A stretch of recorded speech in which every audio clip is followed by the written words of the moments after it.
Quick Start Guide. Read this with your child. You read the regular text and he or she reads the big red words, sort of like reading the different parts in a play. Help your child sound out the words as needed. Add family. Dad, had, sad.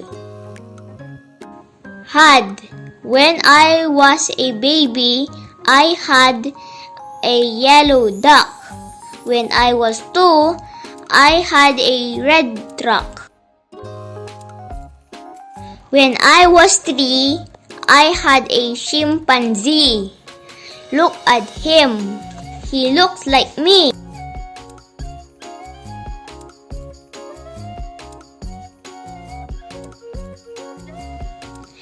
Had to. I had to brush my hair. And I had to brush my teeth. Then I had to put socks and shoes on my feet. Then I had to put a hat on top of my head.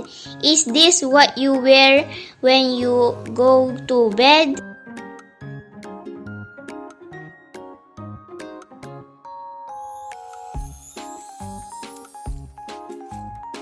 Dad shoes. My dad said I could try his shoes. His dad shoes fit me fine.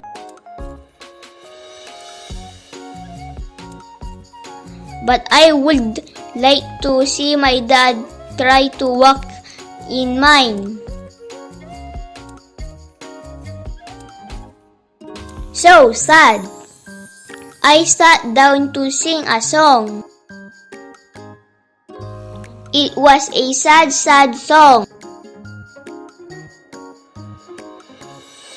And the sad song was too long.